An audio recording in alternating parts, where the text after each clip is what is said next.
Is this new a quarter zip? It is a new quarter zip. Yeah, Oh my nice. god, thank you for noticing. That's nice. What's happened? You bought a house or something? Well, they say fake it till you make it. Yeah. So I'm dressed like I play golf. You dress like you've got an ISA. Yeah. Yeah. Exactly. Wait, have you got an ISA? I do have an ISA. That's nice. Yeah. Because you're saving This for... is just the first time I'm dressing like it.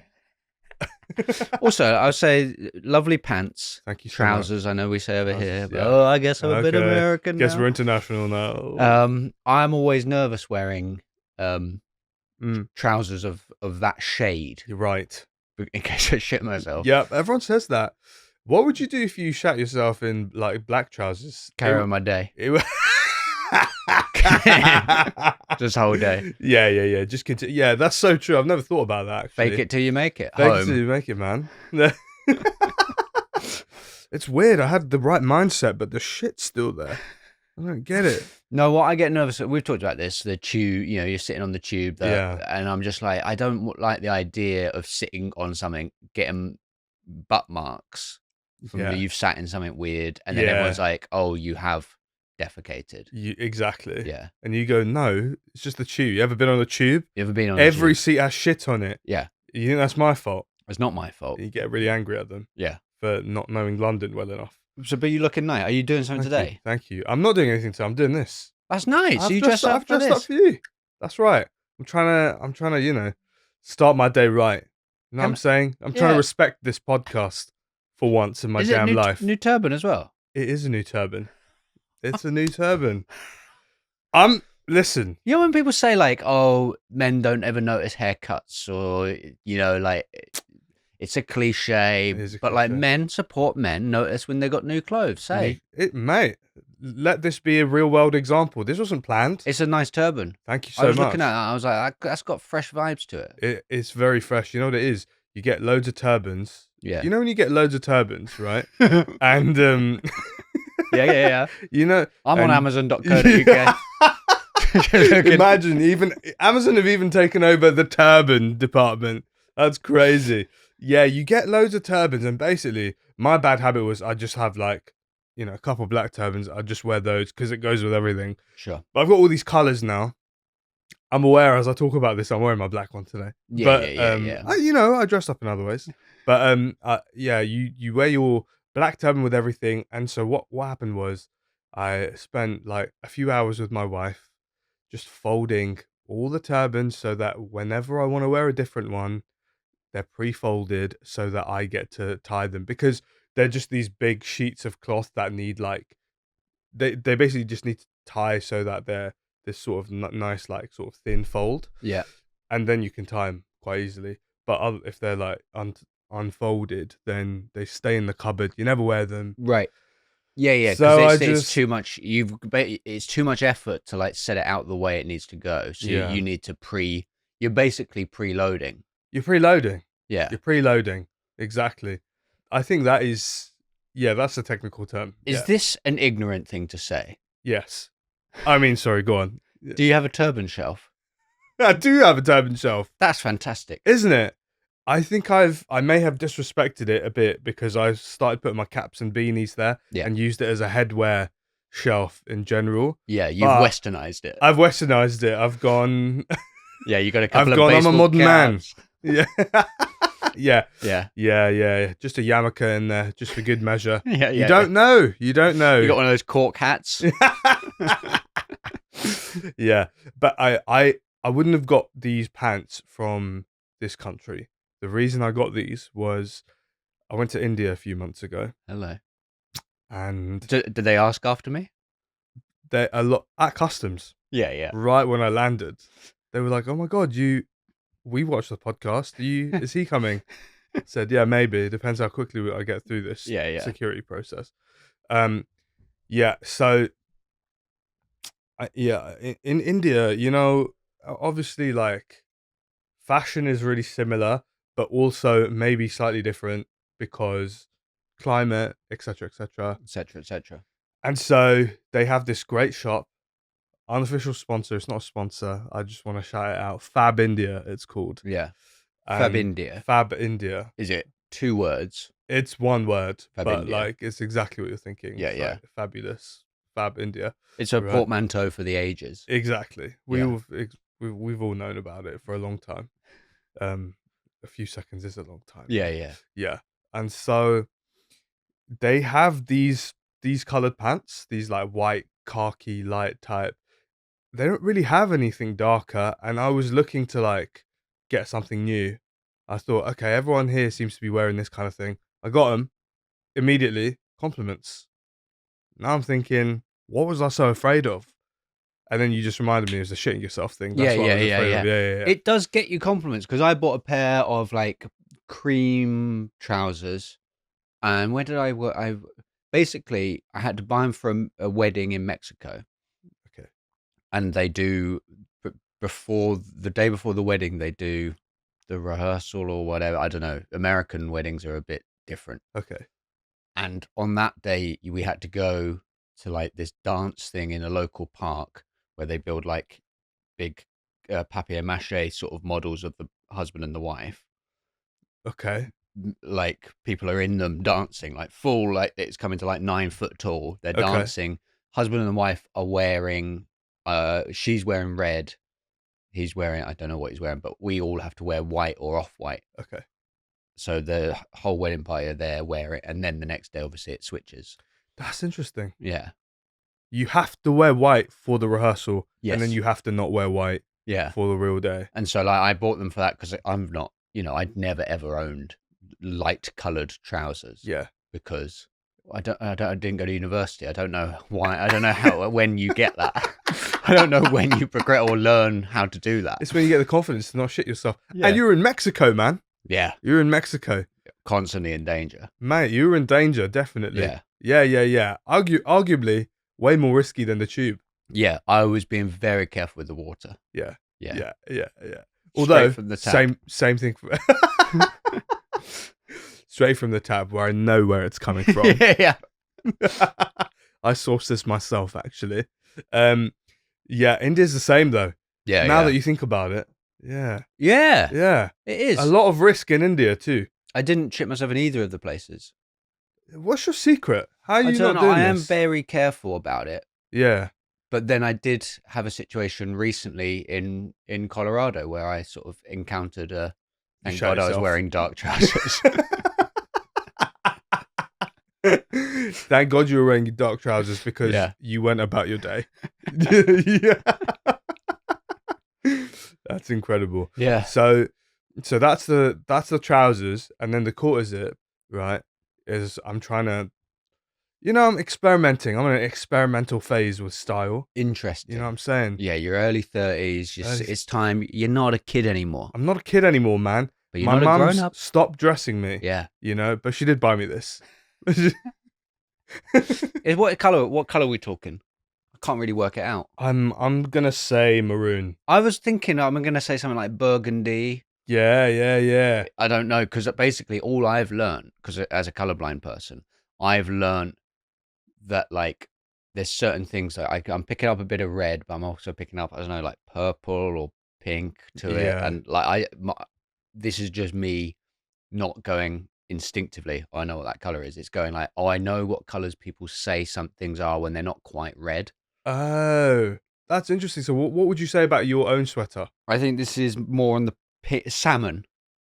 Did I say salmon? Interesting. Salmon, yeah. I could see like a dark salmon. Yeah. So that's again is me going like, okay, there's some red in this, but it's not. I guess it's pinky. Yeah. So it's probably in the salmon territory. Yeah. I see. That's so interesting, because I thought maybe in my head I was thinking maybe you think that this and that are like more similar the way that you see it. Yours is darker, more vibrant. Okay. I'd say as a color. This is more true. Going into the pastel-y range. I don't know why I'm testing you. I'm like, prove to me that you see what you say you see. Do you see what you say you see? Do you see what you say you see? A new show from Daman, Bamrah and Stuart Lords. A new test by the police. Excuse me, sir. Stand here. Yeah, what's that? Okay. Now, how do we figure out if you can actually see what you just claimed to see? I'm putting you in jail just to be safe. Yeah, that's it. That's it. Listen, jail's a scam. I said it before. I say it again. Have you said that before? in private to myself. Yeah. I've whispered it many a night. Yeah. Yeah, Jazz just like, what the fuck is going on? Yeah. And I'm just like, what? Eh? My Just a scam. friends, married friends, one time they would like, I don't know if they still do this. I have to assume that potentially, yes, they've still got this excitement. They've just had a kid, so maybe they've got other things they're worrying about. I guess. But they would try and sort of freak each other out just before they were going to bed. And one time, just as she was drifting off, he just whispered the name Jill Dando. And it really got in her head. You're about to fall asleep and someone whispers Jill Dando at you. Oh my! Do you think that they're gonna start integrating the baby into these like scares? I hope so.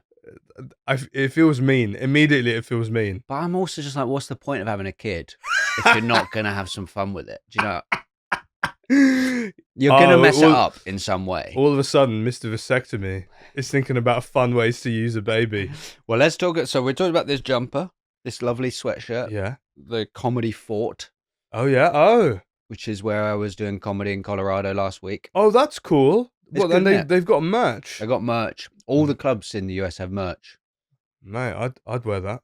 Also, that I'll tell just you looks like a brand. Yeah, it's lovely, lovely jumper. Yeah. A lot of clubs in the US are run by comics as well. Yeah. And they are beautiful. Yeah. Because also, what we think about what are the best clubs in the UK. Mm-hmm. We've got the Bill Murray, you've got Monkey Barrel. They're like clubs run by comics.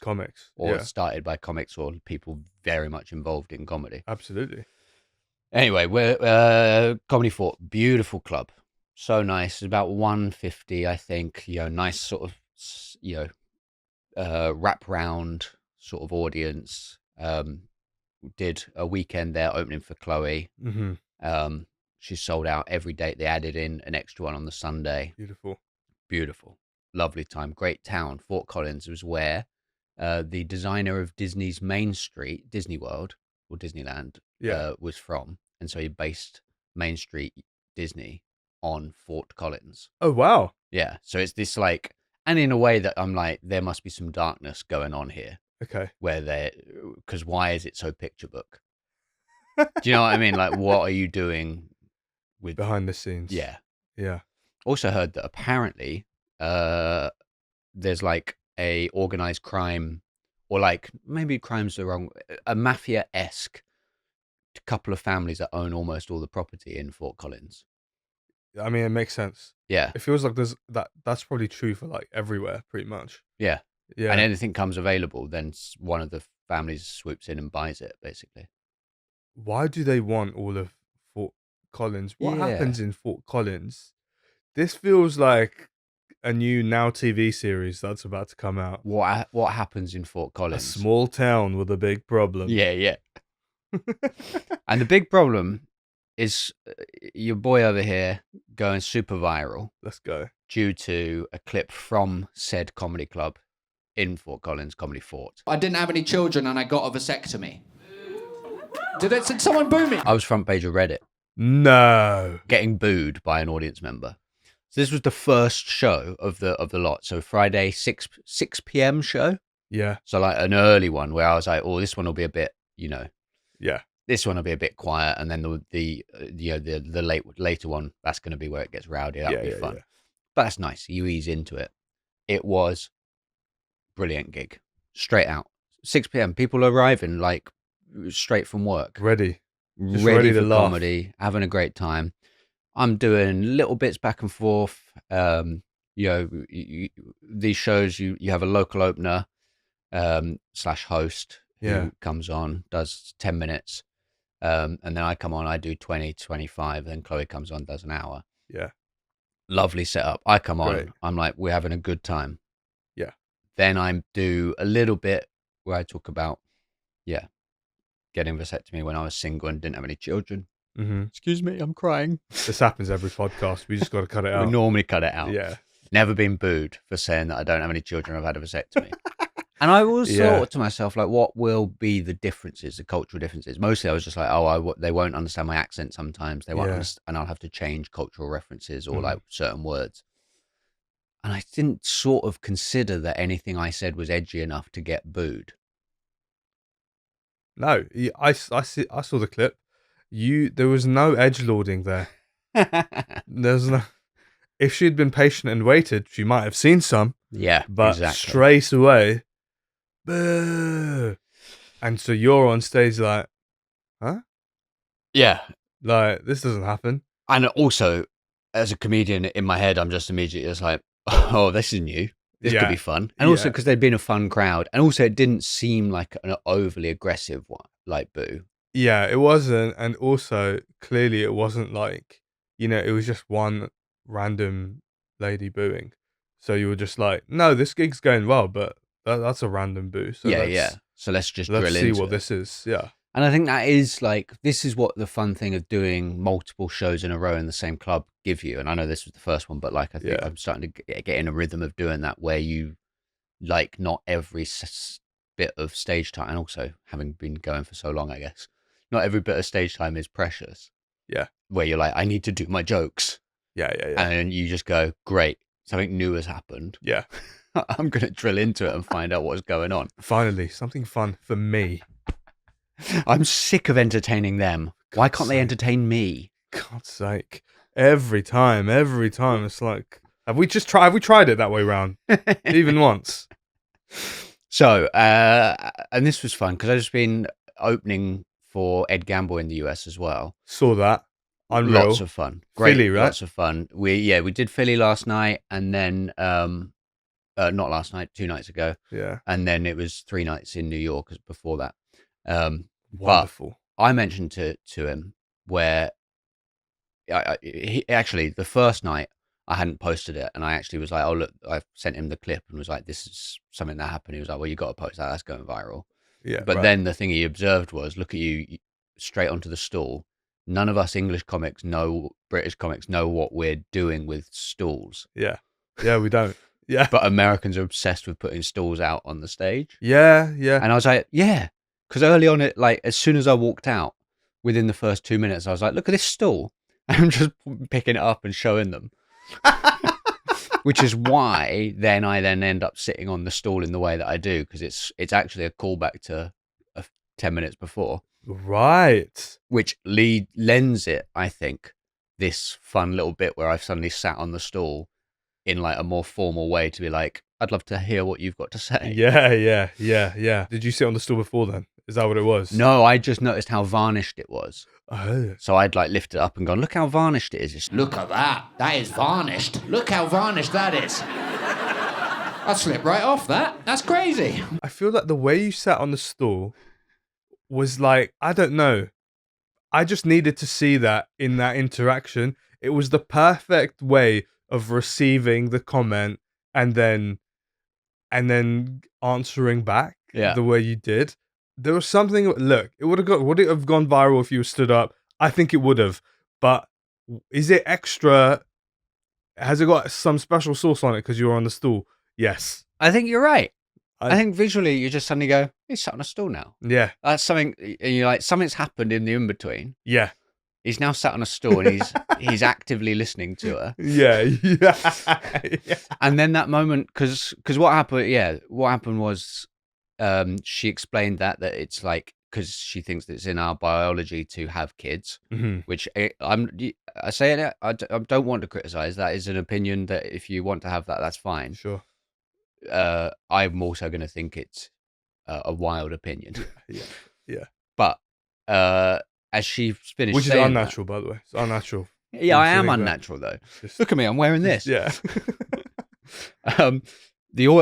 Like a sizable chunk of people were starting to boo her. Oh, okay. And I think when I'm sat on the stool and I turn to them and I put my hand up to be like, no, don't boo. I think if I was stood up, that's visually not as interesting. The fact that I'm sat cross-legged on a stool and I'm like, stop it. Yeah. Adds this sort of like, and the fact that I'm British in America, there's like loads of these little elements that like that stool thing. I think you're right, does add a funny bit to it. Yeah, it really does. It really does. And I hadn't really considered that the stool had done that. But you're right, the visual jump of it is funny. It is funny. And you know the way, like, I don't know, it's like, say someone's saying something stupid to you and you want to go, Yeah. Okay, so why are you an idiot then? Like, it's just the stool just gives you the. It makes me more patronizing. It just gives you the perfect patronizing tone that you needed. Oh man, so good. What was fun about it was just being like, because also I think she seemed like a really genuinely lovely person. Yeah. And I think you can be. Well, this will get me cancelled. I think you can be lovely and still have views that are like absolutely counter. I quit the pod. Oh, I don't know actually how much I can stand by some of that. But Woo! Damn, Chloe came on that aged badly. And Chloe had a chat with her as well, and she was on a third date. Yeah. Oh right. Okay. Yeah. Wow. So And that wasn't even for your benefit. That was for his benefit. His benefit. Yeah. Yes. So she and like they both Christians, and they both want kids, and they both seem thoroughly lovely, and like they were engaging with it, but like not in like a closed off defensive FU sort of way. Yeah. In a like giving just genuine answers, which is sort of what you want when you're a comedian and you someone heckles absolutely you. want that. You don't want it to be like, shut down. You want it to be like, and here's more. Yeah, either the shutdown happens, or sometimes what happens is the people coming up with their own jokey jokes, which never works. Never works. Never ever works. And then puts you in the situation of you having to defend them sometimes, to be like, yeah, okay, it's not bad. It's tough. It is tough. Yeah. You know, like, tough crowd. Don't worry about it. Yeah. Don't worry about it. Try this next time. Yeah. Yeah. I know what you mean. But that's good though. That it feels like, okay, so more of like a jokey boo. Like, wanted to get involved. I don't know, because it's also opinion. a bit like, I think she definitely does have that strong opinion. And I think when you are that strong opinioned, and this is it, when you get to it, through, okay, I'm saying it, when you get to something like that through religion,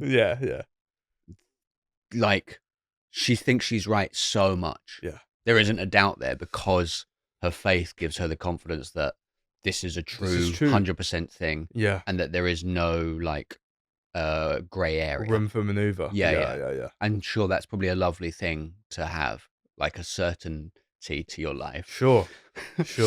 But then a lot of us are like, it's more, I think you'll find it's more complicated than that. And so like, I think part of it is just, she was just literally just super confident that she was in the right. Yeah. And any of her interactions with us was just like, yeah, but I'm right, so I need to tell you because you don't seem to understand. Yeah.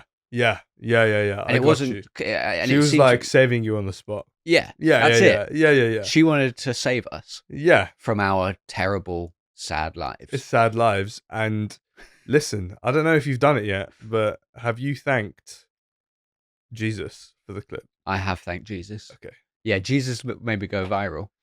I'm just saying. I just want to hear your side of the story first, because we're going to chat later on, and I was just going to get both sides of the story. That's good. You got a podcast with Jesus? Yeah, I mean, we don't record all our conversations. Some of them are private. That's nice. We're trialing it. Yeah. Catch that one on SoundCloud. Yeah. When you're dealing with hecklers, how far in advance you know what you're going to say? I mean, sometimes it just comes out your mouth without thinking, right? I think I try to treat heckling the same way as I try to treat crowd work, which is don't have a plan. Yeah. Just go with it. Yeah. At the time. But you know, some comics will say, well, maybe you should have a line for all the, you know, you're going to see an accountant and you're going to see a consultant and this, that, the other in the crowd. So maybe you should have lines prepped. But I think it just, I don't know. I think it works better if you just respond in the moment. Yeah, I don't know. I've tried to come up with lines. Yeah. I just don't know if I would back them. You know the Harry Hill one? No. Which is to a heckler, well, that may well be, but I have a lovely roast chicken waiting for me at home. Something like that, or a roast chicken in the oven waiting for, It's such a funny way of neutralizing a heckler. That's to be so like, bizarre. Yeah. And also just be like, this doesn't matter. Yeah. Because yeah, I've got something better waiting for me. That one, I definitely, as soon as she said it, I was like, okay, that's quite a serious Christian. Yeah. So then I was like, but part of the job then was to like wait for a clear enough time to like, and to give myself enough time to formulate what the exact phrasing should be. But then, and the funniest phrasing of revealing that I know she's a Christian, because I know there's going to be a funny way of doing it. Yeah. Deal with a heckler or something like that. You either are asking them to repeat it to give yourself time to think of what it is. Yeah. What your response is going to be, or you do a little pause, look around at the audience in sort of like shock that you've had that someone said something like that. Yeah. Again, just giving yourself a little time to pause and be like, and now here's my response. Yeah. Yeah, which is also like a social thing, which is like what people say if you're in like a social situation and you encounter someone who's trying to like, they're trying to get one over you by being a bit snarky or something, make some sort of comment, and then you're meant to go, huh? What? Say that again? Just like not Great. just not laugh, like not like take it on, just be like, no, can you repeat that? What was that? And then they have to like in a really sincere, like while everyone else is like listening to this exact comment, which they think has been quite funny off the cuff. Yeah. Like repeat it again, and then they say the thing, and you go, "Oh, right." Okay. Okay. Well, if you think that, pretty odd thing to say. That was and that may well be, but I have a roast chicken in the oven at home. What? Say that again? No. Yeah, what if the heckler turns it on you and you have to keep repeating? You end up in a repeat back and forth. You're whispering to yourself, I trusted you, Harry. I trusted you. Have you watched his podcast? No. It's so good. This is what happened. So, home for Ed for 3 nights in New York. Then we went to Philly. Okay. Home for a night there. Yeah. And then I went to go back to New York to get my flight home the next morning. Okay. But my train got delayed by an hour and a half. So it was supposed to be at 11:08 and it left at like 12:40 from Philly. So I wasn't back in New York until 2. Didn't get into bed till 3. Yeah. Up at 7 to get a flight back to the UK. Wow. Off to Manchester tonight. You're crazy, man. I don't know how you do this. That's stupid. Even when like you messaged me last night, like just landed or whatever. I'm thinking, we have an early morning podcast record. I was like, how's this guy doing this? I'm not even sure how you hold the concept of last night or 2 nights ago in your head through all these time zones. It doesn't matter. It doesn't. It's so weird that barely 37 hours ago, I was backstage in Philadelphia Helium Comedy Club as the previous show is severely overrunning. I saw someone run the light for 15 minutes. No. Yeah. No. And they were funny. Yeah, but you can't do that. You can't do that. No. Not unless you own the club or you're like, I don't know, Bill Burr or something. And even Bill Burr, I know he wouldn't want to do that. He'd be like, oh no, I've done my time actually. That's my time. See you later. Yeah, it was wild. It meant that Ed's show went up like 30 minutes late, something like that. Maybe even 45 minutes late. Okay. Still incredible. What a crowd. Wonderful. Also for me, let's do 20 minutes to British comedy nerds who are in America. People who like so good. Yeah, what a treat. It's so good. And Ed's new show is superb. He's been doing it's like 75% new, and like because he hasn't done America with 2 of the routines, he's got like bookended it with like from his last tour, which are some of my favorite routines anyway. Great, but man, his new stuff is so good. We're like the opposite to sports people in many ways, but not me. Well, yeah, apart from Stuart, that is the people know that. Yeah, people go, when we're talking about this, we're not talking about Stuart. He's a sportsman. He's a sportsman and a comedian, but in the sense that when you're in sports, when you're pro in sports, you'll have like a great career up until maybe your 30s. Yeah, and then you kind of have to quit. Your body just can't take it anymore. Whereas comics, you just get better and better, man. Yeah, you get better. You just get more greater perspective. I'll come at you on that. Oh, I think the sweet spot is like mid-30s to mid-40s Yeah. for comics. Okay. I don't disagree that some people keep getting better and better. Yeah. But I also do think that there is like the success sometimes can make people suddenly like their reference points and the way they view the world changes. Yeah. Yeah. That's yeah. difficult. And then also, if you don't get the success that you want, that the bitterness can take you over by that point. Oh yeah, definitely. That if you keep the energy and you keep like Michael Collier, like of being like excited by it, then you just keep getting better. Oh, totally. Yeah, that's true. I guess like my representative sample is probably like really successful comics who Sure. are. Now who you've are- gigged with a couple of them recently. Oh, I did do that. Yeah. I had a crazy gig, and what was crazy about it was that, you know, especially when I started, like, you know, you get these lineups sent to you and you're like, oh my God, I'm gigging with so and so in like a couple of months. Yeah. Maybe I'll ask him if he wants to do a podcast with me. Yeah, Yeah. exactly. Said no. So then we started one. And then so basically you go, okay, yeah, I want to do well in front of so and so. Like, I admire them as a comic. And you just, I don't know, I had this thing like, okay, in a few weeks' time, like I'm counting down in my head. I'm gonna see them soon. Fine. And it's like an exciting thing. And this happens a few times, relatively regularly, I guess. But with this particular gig, I had the lineup was completely different. So it was going to be like a regular lineup with people who started around the same time as me. Yep. Great, fine, good. Going to be a good show. Boring. I already know them. I'll take my money. I'll go home. Oh, yeah.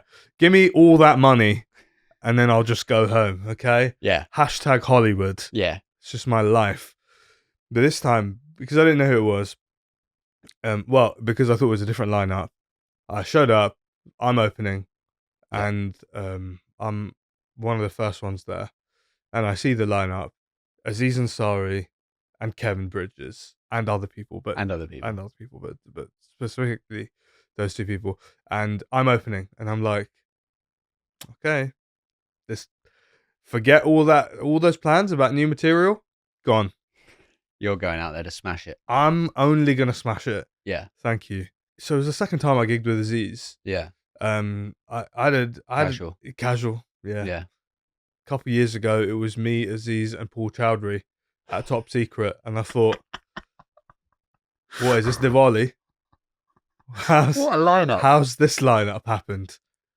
3 very different vibes. Yeah. So I'd met him briefly, and then I met him again, and I was like, it's just weird, isn't it, when like you watch someone on TV for so long? Yeah. And then I guess you're working with them. But so that was nice, and it was nice to see Aziz again. But it was the first time I saw, I worked with Kevin Bridges, who also huge fan. Yeah. I just couldn't believe it.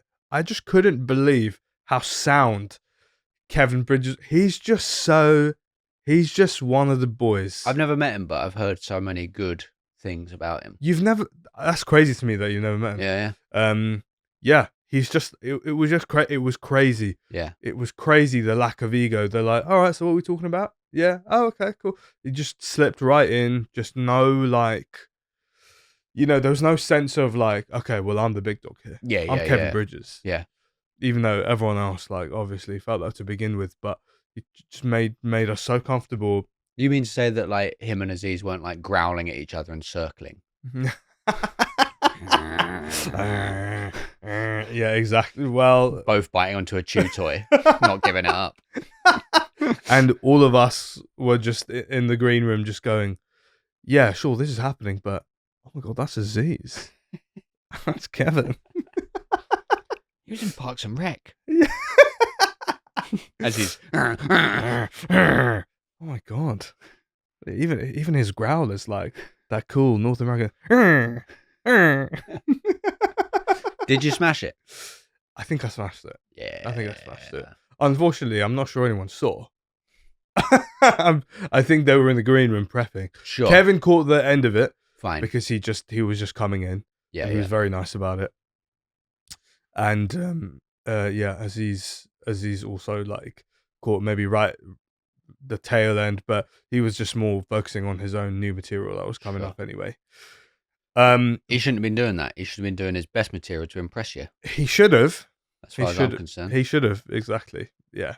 Crazy. As far as I'm concerned. Yeah. I have asked Barry to pass that on to him. Yeah. I'm gonna get a response any day now. Yeah, it should be any day now. It should be any day now. What colour pants were you wearing? Oh man. I fucked it, man. Jeans. You were wearing jeans? I was wearing jeans. That's embarrassing. But, you know, it was the kind of lineup where I could easily have shit myself. So you could have shit the bed. I could have shit the bed. But you didn't. I didn't. Luckily, I didn't. I think that's the story of both our recent times gigging. We could have shit the bed. We could have, if we wanted to. If we wanted to, but we didn't. And one of us ended up on the front page of Reddit. And you don't want to end up on the front page of Reddit because you've shit the bed. I don't care how I end up on the front page of Reddit.